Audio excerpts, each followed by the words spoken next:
Welcome to today's session on insourcing versus outsourcing and the resources required. Please note that these slides that we'll be going through, as well as the content contained therein, is copyright protected, and therefore that any unauthorized distribution is strictly prohibited. We're sharing with you in good faith for educational purposes only and ask that you respect that. My name is Nicoline Skuman-Low. I'm an attorney, conveyancer, notary public and mediator. I'm also an internationally accredited legal project practitioner. It is my absolute pleasure to be presenting to you today. My name is Gabriella Keeble and I'm a candidate attorney at Skuman Law Incorporated. It is my pleasure to be co-presenting today with Nicoline Skuman-Low. In today's webinar, we will unpack the alternatives to employment, often known as freelancing, and in doing so, we will look at various aspects of that, namely agency, distribution, independent contractors, suppliers, and joint venture agreements, and how these all relate to freelancing. We will then look at employment, the rebuttable presumption or the onus, and who that is on when determining whether or not someone is a freelancer or an employee. In doing so, we will also unpack the three tests that are used. These are the control test, the organization test, and the dominant impression test. We will then summarize what we have gone through and discuss further the concept of the commercially sensitive information or your trade secrets. And then to finish off, we will give you a brief background into how you can structure your agreements or what steps you can take to ensure that your information is protected as well. Before we start unpacking each of these relationships individually or looking at any of these agreements in terms of when they fit best, what to be on the lookout for, and unpacking the legalities surrounding them, let us take a step back and reflect on the environment that we have to look at and work with in order to move forward. So let us call it the ecosystem or holistically the team, the people that need to really work together in order to move your business through what is a terribly difficult time, unprecedented, to moving forward. So firstly, COVID-19 has unarguably resulted in a situation where we have to make sure that we have the right people in the right seats. There's no room for error here. And I think to a large degree, in my view, this has sparked many of these discussions that we are having. Maybe you were looking for a partner before all of this started to happen, or you were thinking about it. So perhaps rethinking that in its totality and looking at whether or not an equity transaction, in other words, shared ownership, partnership, is indeed the best thing for your business, or perhaps a joint venture is better. You may need to holistically look at your business and see what you are currently insourcing. In other words, what are you employing people to do and what can you outsource and why? You may have to do a bit of a due diligence or an audit on your board and determine in this new reality whether they are indeed the people that will be driving your business forward in the best way possible. Last but not least, don't forget about the most important team member, the client, the source of the revenue. It is important that before you take any of the decisions regarding any restructure, any insourcing, outsourcing debate, and any decisions that may flow from that you first see what your client's changed needs are, what your client's changed behaviors could include, what challenges they may face and how you could potentially alleviate those. And once you've established that, you really move backwards. So before we go any further into unpacking each of these, and in order for you to identify the right type of relationship and in alignment with the right type of agreement, let us look at your options. The first one is notably the independent contractor, which is often most confused with employment and really shouldn't be. That is a very dangerous situation. As a result, there's no vertical or authoritative relationship or exclusive relationship.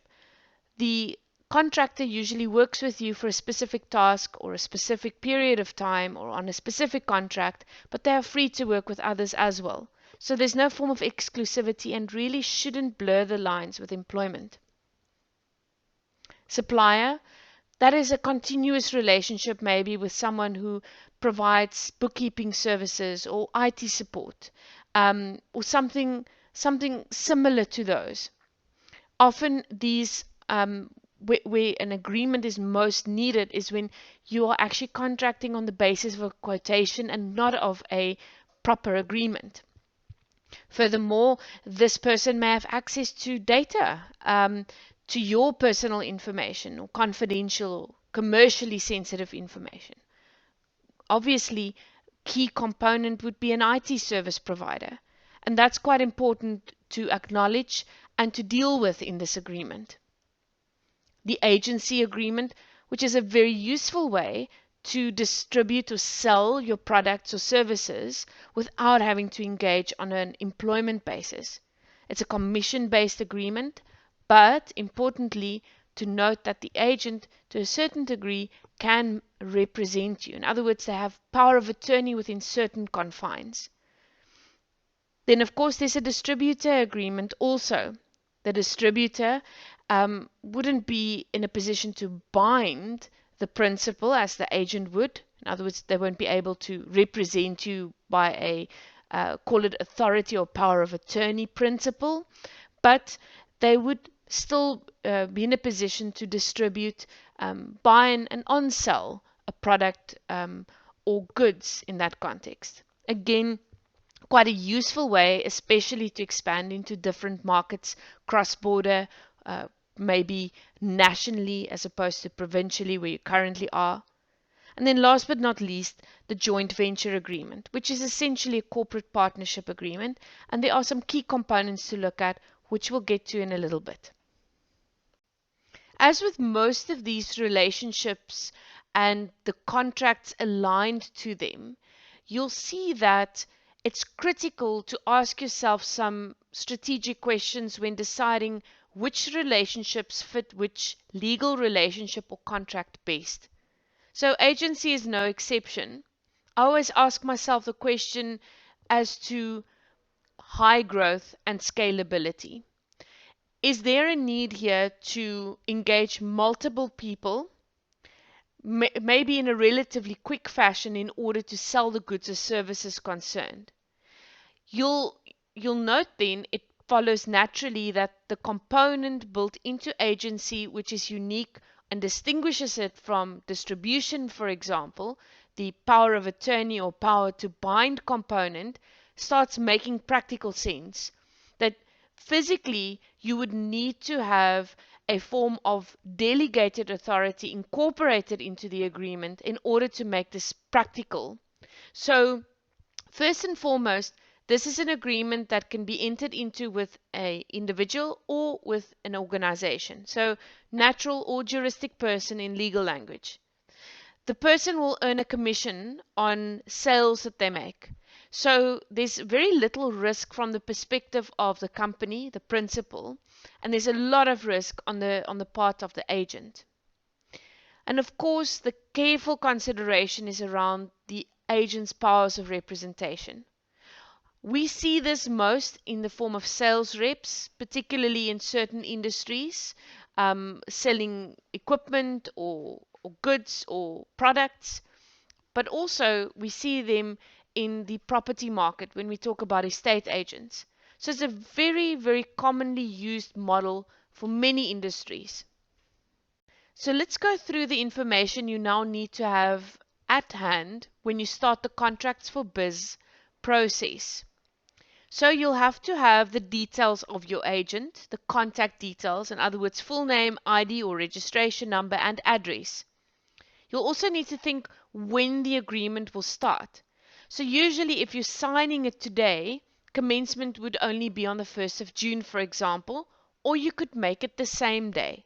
That is up to you. Then, of course, to look at the percentage of remuneration and to ensure that you know what the industry standards are. For example, in the property industry, the commission ranges from anything between 3.5 to 7%, depending on the value of the property. In other industries, it could be as much as 25% of the sale value. It really depends. And here you'll have to do some research and you'll have to ask some questions in order to ensure that your rate is market related, because you would want to attract a high quality agent. Also, ensure that you have the agent's banking details at hand and include that where indicated. Let us now move on to the distribution agreement. In many ways, this is similar to the agency agreement for a number of reasons. Let me justify that. It is similar in the sense that both distribution and agency aim to rapidly or exponentially expand the reach of the product or the business. Okay? The core difference, though, is that a distribution agreement rarely includes power of attorney or delegation of authority between the parties, which makes it less of a risk in many ways. On the other side, what we also see often is that the supplier or the manufacturer sells the product to the distributor, who then has the right to on-sell it within specific guidelines. So there's very little cash flow risk. So, of course, the alternative to that would be to sell on a consignment basis. In other words, sell first and pay later. Of course, we won't recommend that you do that unless there's a long-standing relationship of trust between you and the distributor or the manufacturer, as the case may be. It is also important that your distributor could be a natural person or an organization, juristic person, and that this agreement deals with the whole value chain of the journey of the goods or the product. So we'll see these agreements usually in or export relationships. We could see them in situations where it involves software components even. That's also a product, even though it's an intangible product.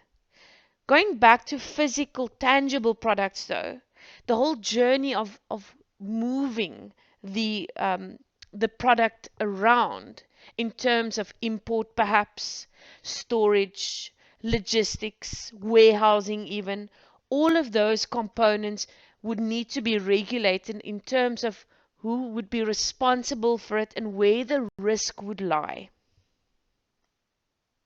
So, as with all the other agreements, it's important that you have the distributor's details with you and that you complete it as you're going through the contracts for biz process.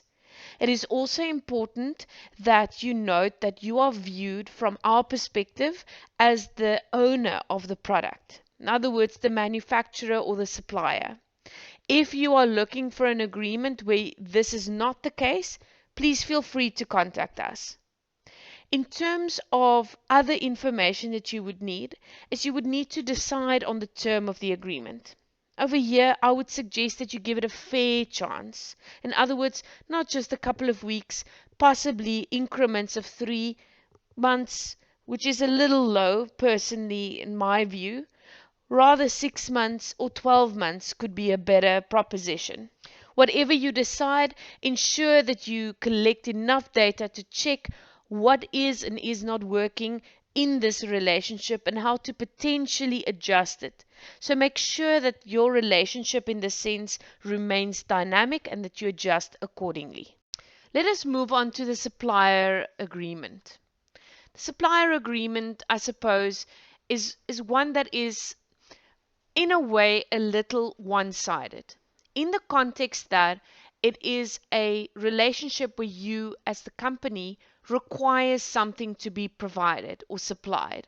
You need a service or goods to be supplied in order to do business or in order to unlock more time so that you are able to do or to focus on things that add more value to your business. Be that as it may, it is in essence a relationship that could perhaps have its example in a bookkeeping service, or maybe payroll or HR services, or even your IT support. It could also include your stationery supplier. So it could relate to goods or services. That's the first critical point. It's not only a service-based agreement. Importantly, you need to consider that the supplier may actually have access to sensitive information, maybe even personal or confidential information, not only of you or your business, but of your employees or even your clients. So that would be a key component that you would seek to protect. And that is why this is such a useful agreement to have in place in writing. Often what we see in practice is that people simply obtain quotations for services or for goods to be delivered, and that agrees on the price and maybe the delivery date, but not much more. So this is really an important component to ensure that there are certain key remedies in place. It is also important to note that beyond the goods and services component, it could also relate to either a natural person or to an organization, in other words, a juristic person.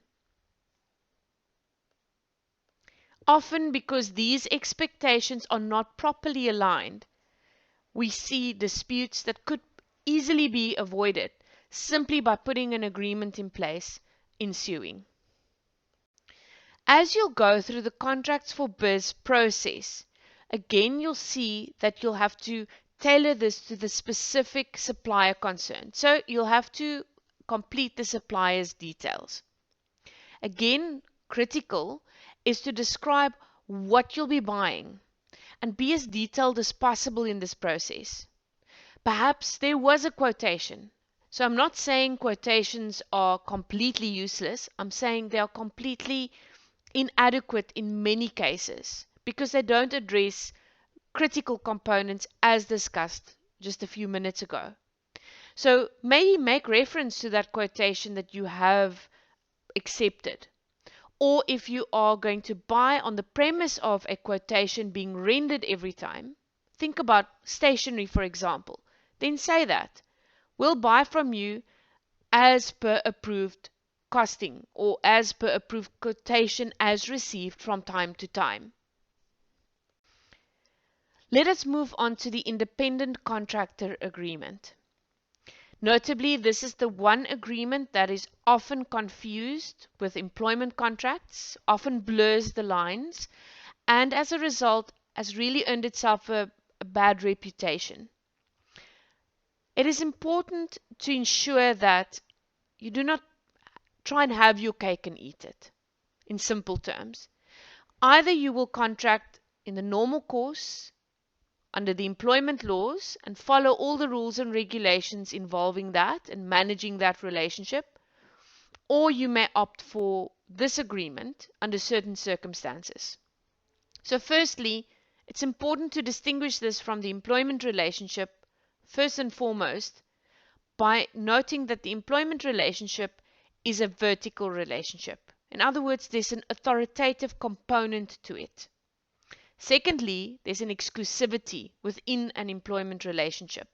That is why you'll often see restraints of trade and even confidentiality provisions in these agreements. So what does one look like that has blurred the lines? Before we move on any further. Well, it's usually a collection of things that gives us insight into the true intention of the contracting parties or of the person drafting the contract. So the first would be that there is a start and a finish time per day.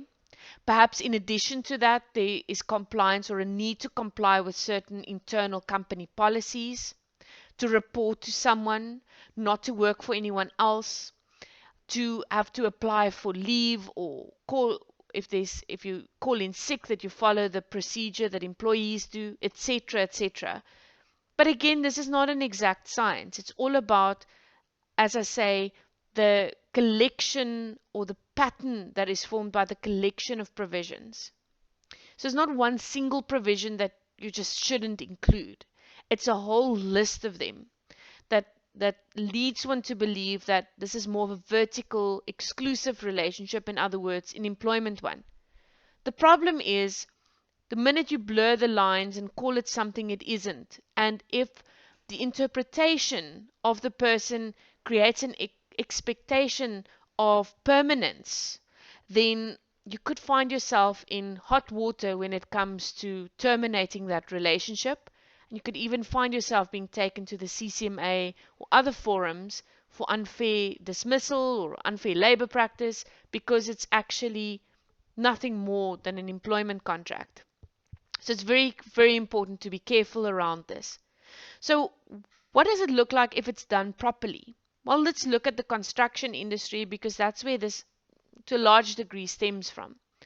You'll have a contract or a project that needs completion and requires the input of multiple skills.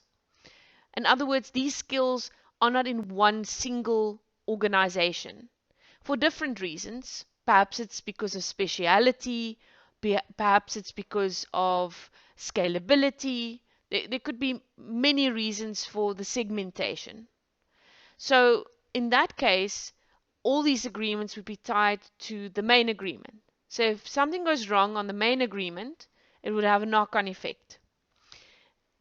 So it's important then, if you are contracting, maybe not in the construction space, but for completion of a specific project, for a specific tender perhaps, or corporate contract, and you don't have some of the skills required in-house, then you could use this agreement and tie it to that main agreement or execution of that project within that time frame. It is also important that if you are considering this for a freelancer, that you think carefully and perhaps hold your horses and let's look at alternative forms, including the joint venture agreement, before you decide what is really best in terms of contracting.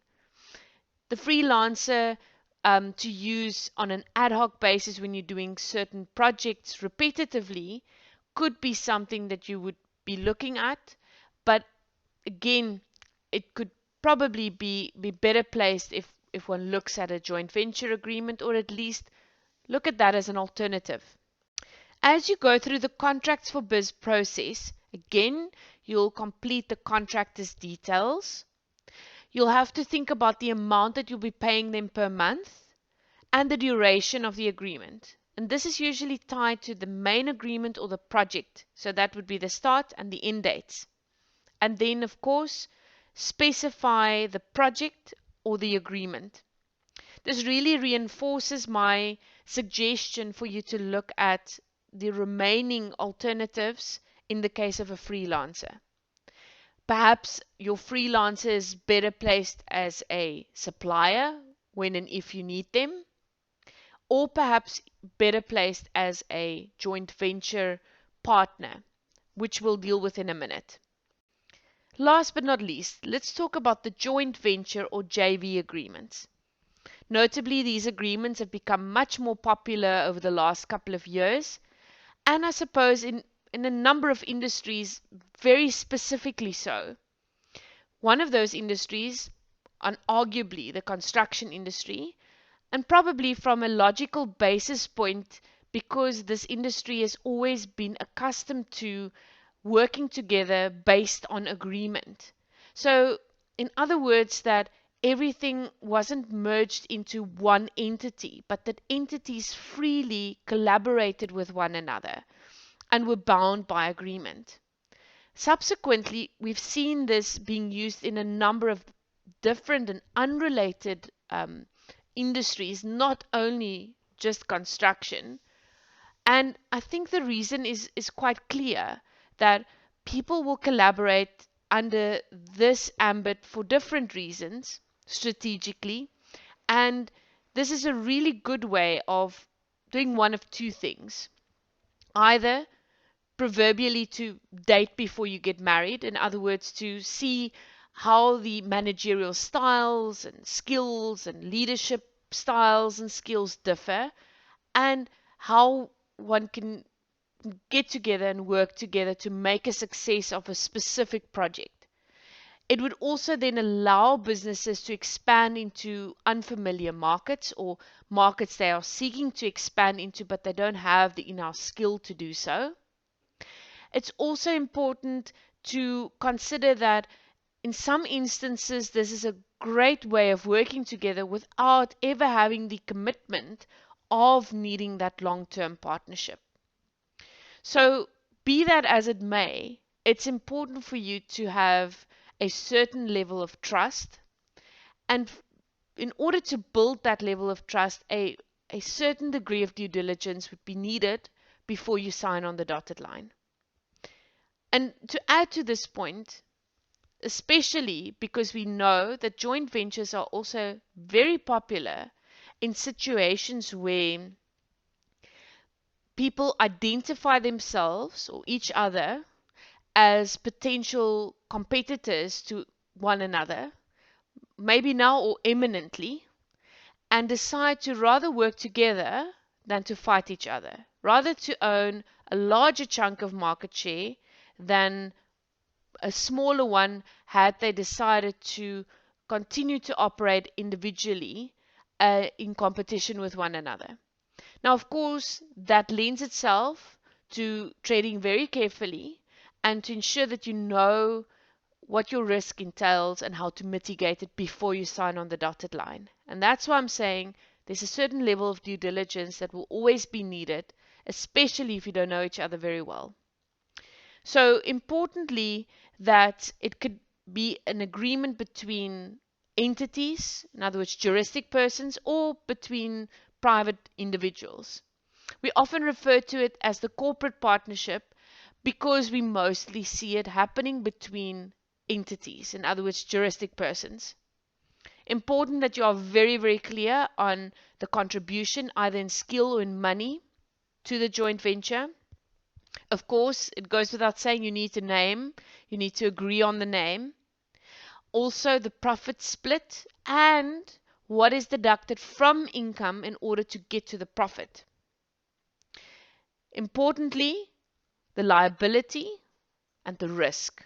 If something goes wrong on this project, how are we going to deal with that? And then, of course, exit terms or the divorce clause. So as you go through the contracts for biz process, make sure that you have the details of your joint venture partner, as with all the agreements. Then that you specify the percentage profit split. And last but not least, you need to have the name ready. The Labour Relations Act and Basic Conditions of Employment Act introduced a provision into both that created a rebuttable presumption as to whether a person is an employee and therefore covered by the Act. These provisions are found in Section 200A and Section 83A of the Acts, respectively.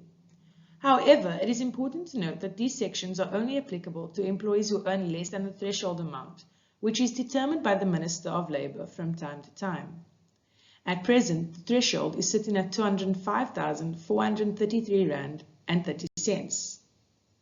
It is important to note that if you refer the dispute and you earn above the threshold, this presumption does not apply, and the onus of proof shifts to you as the person alleging that you are the employee.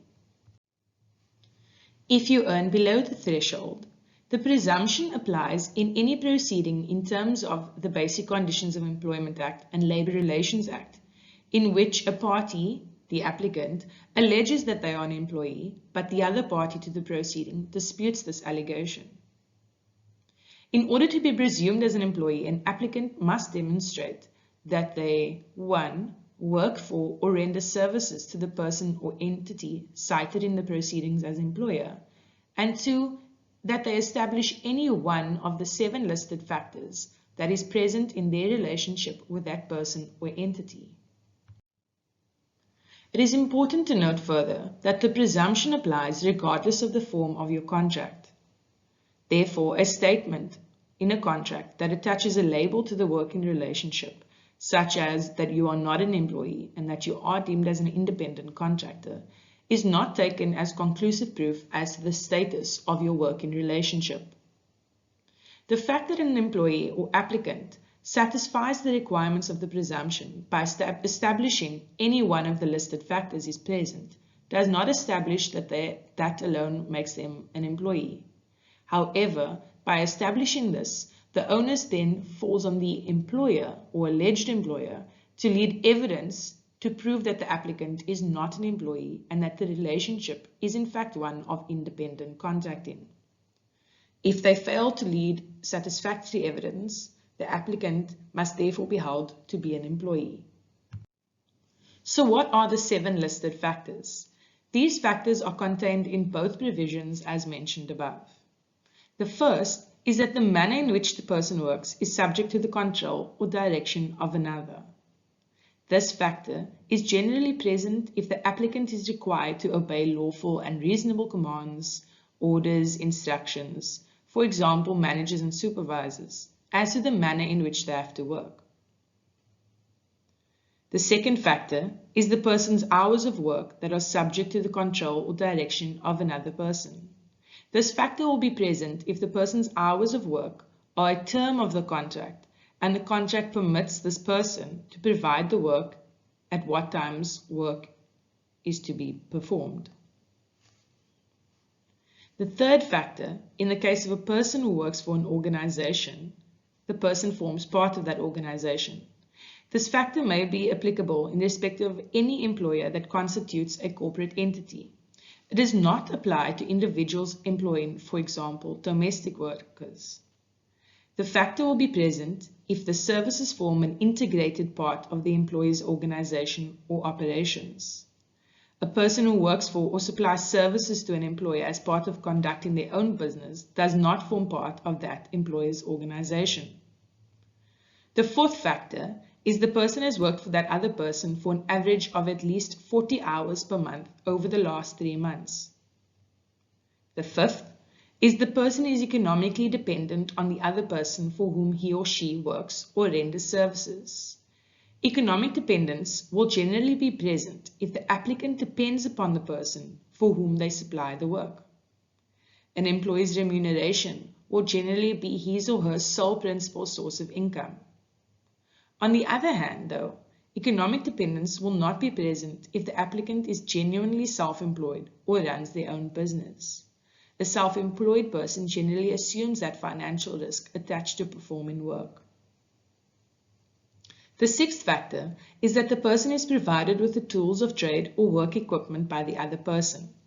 This provision applies regardless of whether the tools or equipment are supplied free of cost or their cost is deducted from the applicant's earnings, or the applicant is required to repay the cost. This term, tools of trade, is not limited to tools in a narrow sense, and it includes items required for work, such as books or computer equipment. The final factor is that the person only works for or renders services to one person. This factor will not be present if the person works for or supplies services to any other person. It is not relevant whether that work is permitted in terms of the relationship, or whether it involves moonlighting, contrary to the terms of the relationship. Traditionally, the existence of any contract of employment has served as the foundation for an employee-employee relationship. However, there are 3 main tests that have been applied by the courts to identify a contract of employment. The first is the control test. This entails that when a principal has the right to supervise, control, manage the work to be done, the relationship between the parties would be one of employment. The application of this test entails that the greater the degree of the control and supervision the employer is entitled to exercise, the greater the probability would be that a contract of employment exists. The courts further acknowledged that although the presence of a right to supervision and control is an important factor in determining the existence of a contract of employment, it is not the only factor, but merely one of a number of factors. The second test is the organization test. In accordance with this, the existence of a contract of employment depends on whether or not the person performing the work is part of the organization.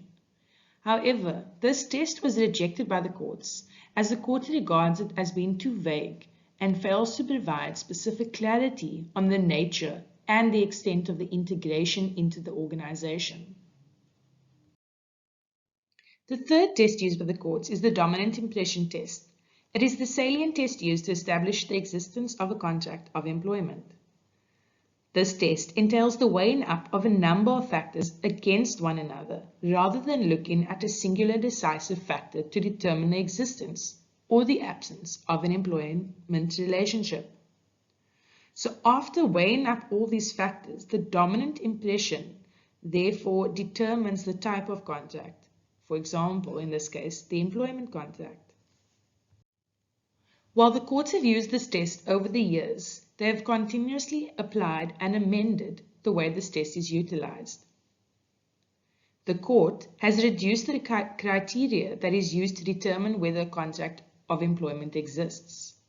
There are three main criteria that they use, referred to in the factors. The first being the right of supervision and control. The second being the extent to which the person forms a part of the organization, and the third being the economic dependence. You would note that those first two criteria are a combination of the control and the organizational tests that we've discussed earlier. So, in terms of looking at a comparison between employees and freelancers, firstly, an employee is someone who renders a personal and exclusive service, right? The employee must perform that service to the employer or the company themselves. They cannot delegate that. And of course, it is absolutely critical to recognize that there's a vertical or authoritative relationship between employer and employee. And what I mean by that is lawful instructions given to an employee, they have to obey, right? You also control when they work, when they go home, that they have to ask for permission to take leave, or if they're ill, to let you know. And that is absolutely symptomatic of the vertical relationship or authoritative relationship that exists between employer and employee. Also importantly, because it's a contract linked to a person, it terminates if the employee were to pass away. So the death of the employee results in the termination of the contract. It could also expire for some other legal or valid reason. For example, following a disciplinary process, following a poor work performance process.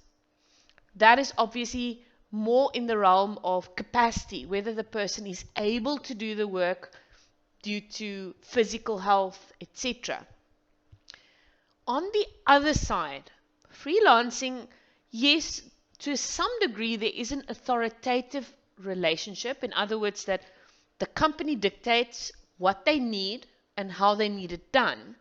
But from a movement and a control point of view, it is fundamentally different. And often when we see cross-pollination in an unhealthy way, this is really where it happens, where you try to control the access or the starting time or the ending time or the leave days. That is absolutely unusual and only should be embarked on with careful legal advice and depending on the circumstances. Freelancers should perform the work personally, yes, but they could also delegate it to someone else. They have the right of assignment or assumption. It's usually engaged to ensure a specific outcome or result. And the contract may be terminated by way of notice by either party or some other mechanism which it makes allowance for within the contract. Or it can simply lapse by a fluctuation of time. So, although it sounds very similar, the key difference is that a freelancer agreement is not as exclusive. think about it in many ways as the difference between the permanence of a marital union on a personal basis versus dating. So in many ways, there is a loyalty, there is a, as I've said in this example, there is an authoritative relationship because there is a form of dictation, but the control component from an employment point of view is much, much more cumbersome than it is in the space of a freelancer, regardless of how you construct the agreement.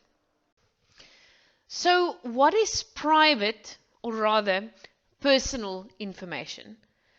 Well, I'm not going to read you the very long definition that I'm displaying on your screen.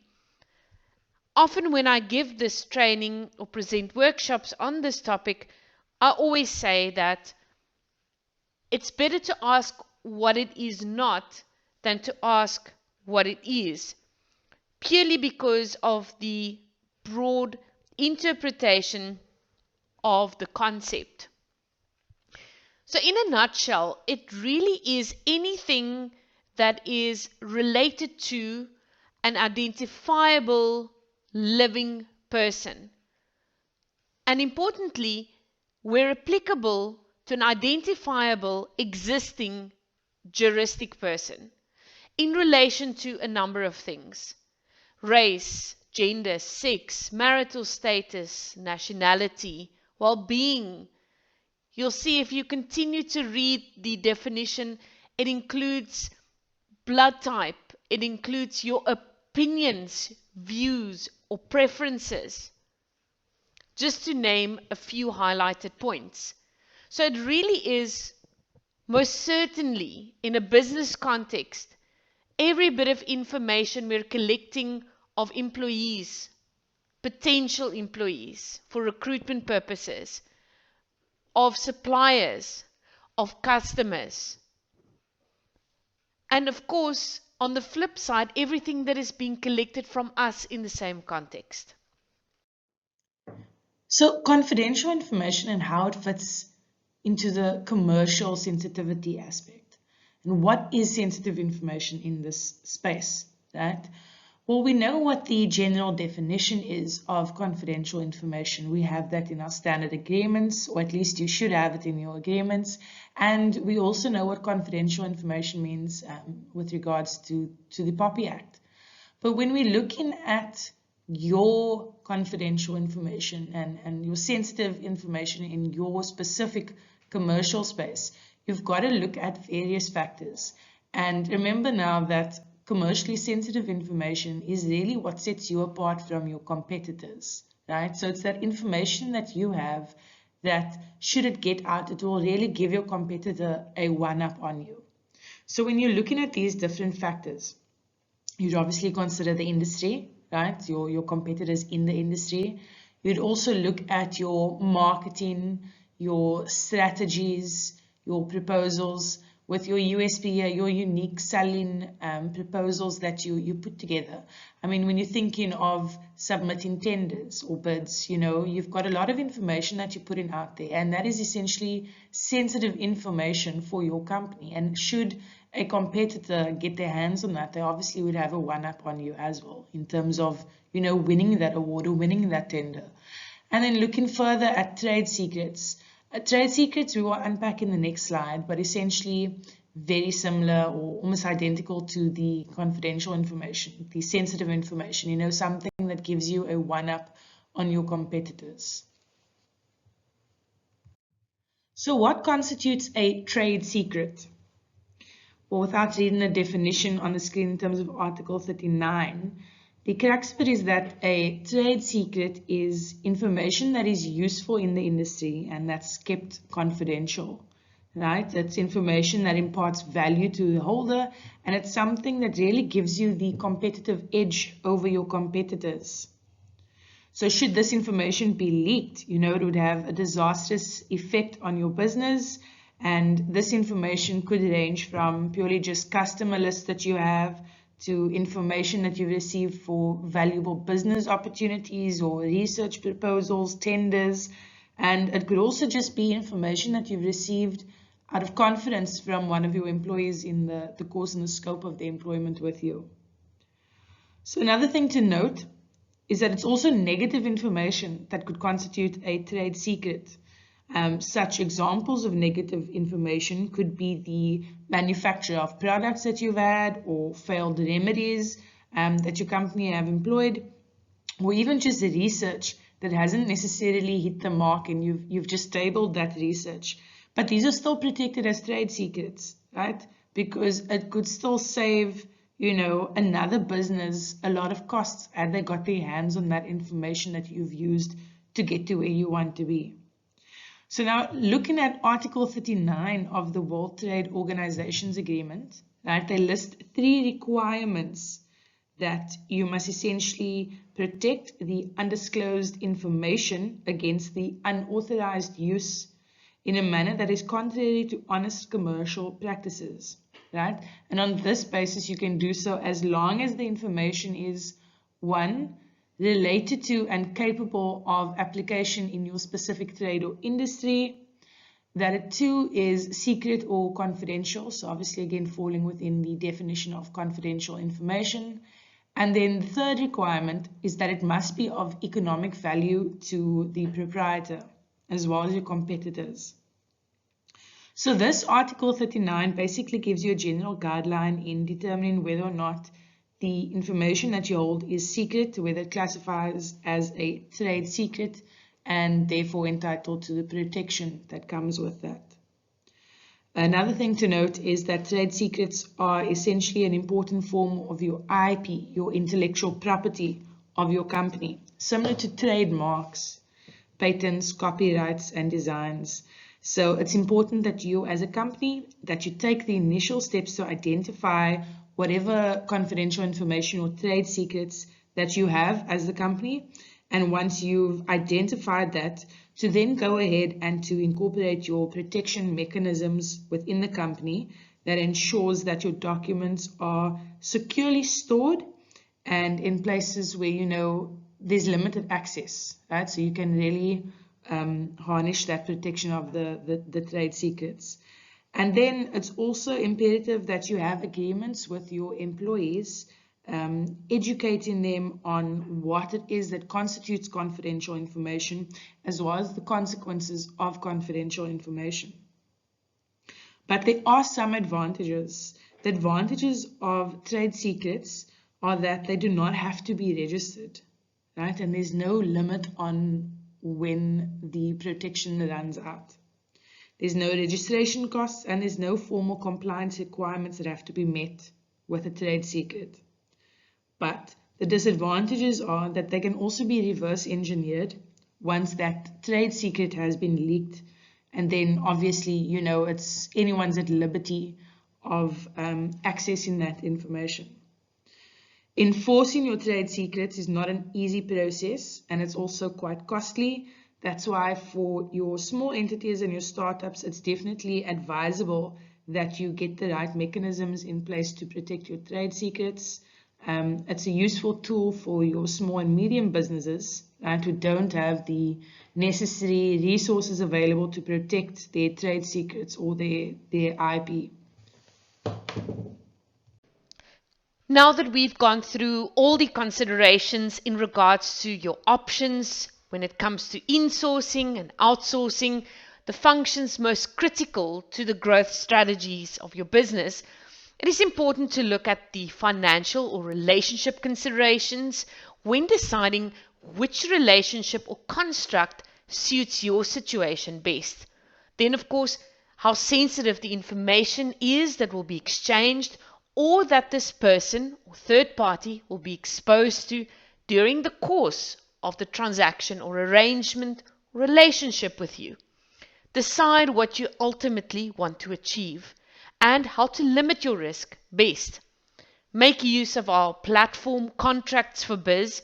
You can access this at www.contractsforbiz, as displayed on your screen, .co.za. There you will find a host of documents available for customization and download within seconds, saving you on the time and cost typically associated with your contracting needs of your business. You can do so either by downloading individually as you need them or to subscribe, and you can even add a Schoeman Law retainer in order to ask those questions, make edits or addendums as your situation may call for.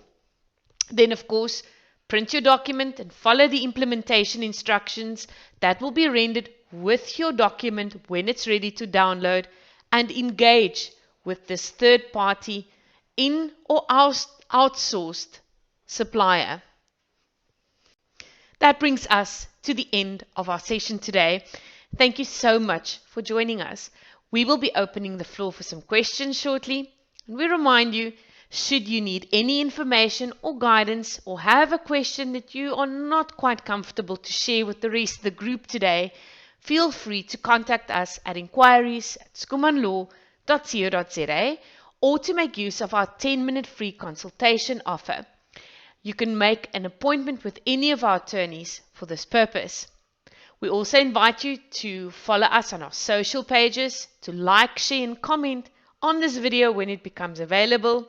And of course, we encourage you to make use of our free resources, ranging from videos to blog posts and more.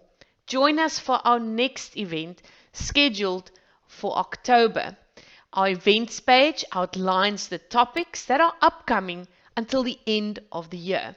And be sure that we will publish our 2022 calendar really soon.